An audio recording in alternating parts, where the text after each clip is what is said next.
happy Australia Day.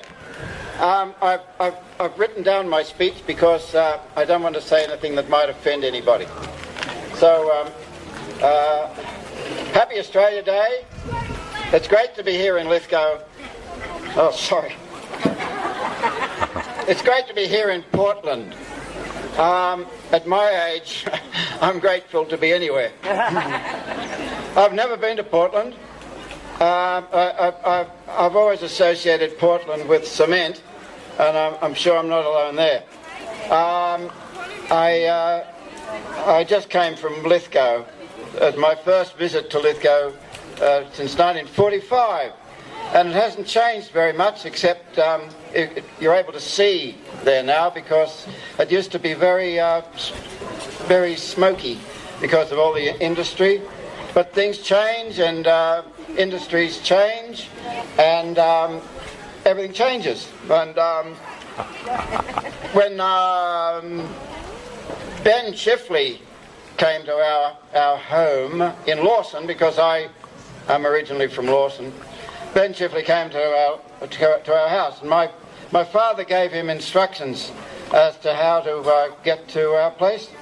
He said, when you leave the station from the train, you turn right, and you go past Hilda Gardens, then you turn right past the council chambers, and then you turn left in San Jose Avenue, and then you turn left again when you come to the light on the hill. And Mr. Chifley said, please stop shooting at me. But it was only a balloon going off. He said, the light on the hill. He said, the light on the hill, do you mind if I use that? And my father said, be my guest. Now, Mr. Chifley, as he was, old Chiff, as he was known then, he'd lost his voice. So my father, he was asking my father to campaign for him. And it's strange that when people whisper to you, you tend to whisper back. Now, whatever Chiff and my old man said to one another that night, we'll never know. And the Labor Party lost the election that year. It's a very tragic thing. Lithgow was famous for the Lithgow Flash. Marjorie Jackson, an athlete, the fastest woman in the world, came from Lithgow. And the fastest woman in the world came out of Australia. A lot of actors say Australia is a great place to be from, and they go overseas. They go to America and England, to Hollywood, and they put on American and English accents, and they come back here and they buy land. They buy back Australia, and people keep shooting at them, and I don't know why, but they buy the land because they do so many cowboy movies over there.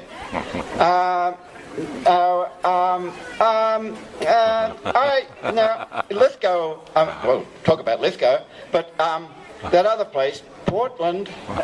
Portland is about cement, really. It was. One of my favourite films was The Concrete Jungle, and it was about a school teacher dealing with a bunch of radical children and kids with minds of their own, and I could identify with that. At the age of 5, I was a bit of a radical, and in Lawson Primary School in 1945, kindergarten and first class and second class, they were all in the same classroom with the one teacher. And I fell in love with a girl in second class. I wonder if she's here today, but we won't bring that up. And I said to her as she passed my desk, "You're my girlfriend." And Miss, as she was called, she said, "Who said that?" And I said, "Me." And she said, "You mean I?" And I said, "No, it was me." And Miss said that I was a very bold boy, and I had to stand behind the blackboard all through the lunch hour.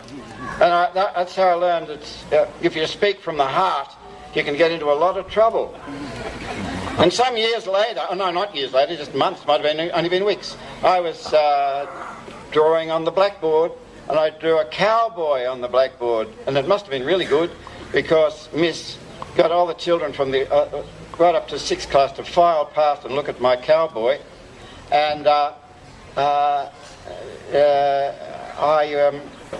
was given an early mark. I was given an early mark and 3 boiled lollies. And I had to wait outside, and it rained. And I got very wet, and the lollies melted in my hand. And I learned that being an artist is not all that much fun. There was another incident too. Carmen was dancing on her school desk and swinging her bloomers around on her finger, and all the kids were giggling, and the bloomers slipped off her finger and they landed on some kid's desk, and then they were being passed all around the classroom, and all the kids were giggling, and Carmen was screaming and crying, and Miss came back. No, she didn't, because they landed on my desk and I flicked them out the window. And then Miss came in and she said, "What's all this noise about?" And some dirty dobber of a kid said, "Max threw Carmen's pants out the window." And I was the naughty bad boy again, and I had to go out and find the bloomers, and I couldn't, and I went home and I got into a lot of trouble. And so that's when I learned you can get into a lot of trouble when you have a girlfriend who's so much older than you. No, that doesn't work. My early career, I was an artist and sculptor, and all my artist friends, they left and they went overseas, and because to be recognised as a proper artist in those days, you had to go overseas, but I didn't. And then the same thing applies to actors now. You've got to go overseas. But I didn't. I stayed in Australia because I stayed.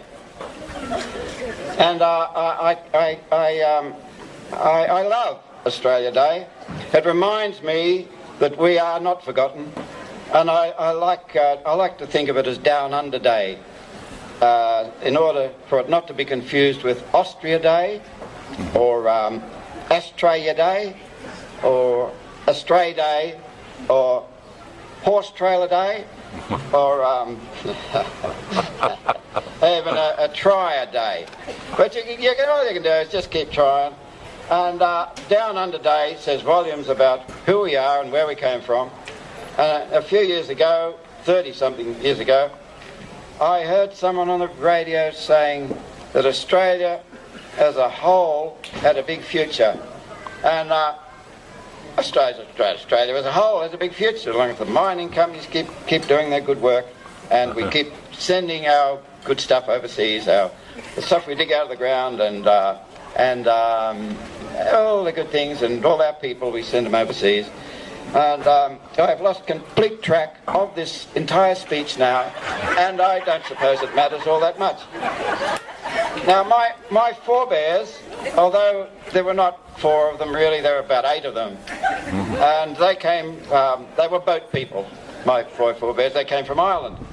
The Cullens arrived from Ireland in the 1820s, and we've been multiplying and polluting the place ever since. And I secretly clung on to the idea that I was Irish, because my antecedents were Irish, so I was Irish. Then in 1980, I decided it was time to go home. So I got on a plane, and it was my birthday, and as we crossed the international date line, I gained a day and turned 40 twice. And I got off the plane in Ireland, and I was 80, but the people didn't recognise me. They didn't greet me as their long-lost prodigal son, and as I'd anticipated. And it was an education for me that I was treated like a spy, and I was interrogated, and I was treated like with some paranoid suspicion. But they got over it, and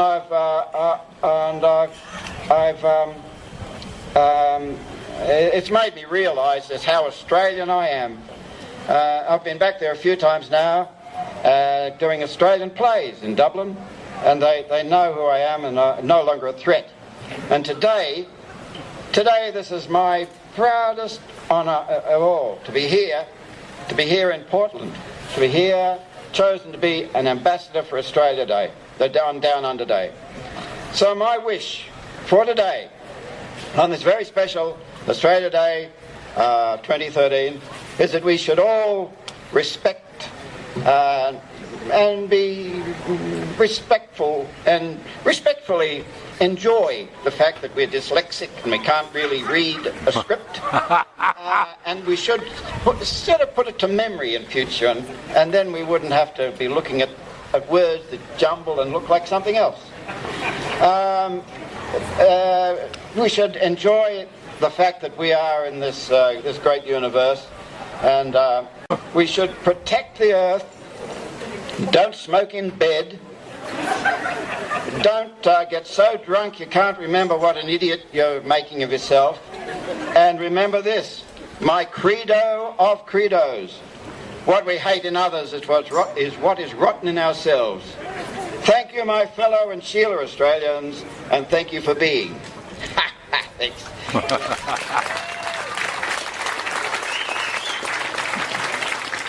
Thank you, Max. Once give Max a big hand. We appreciate him coming along today.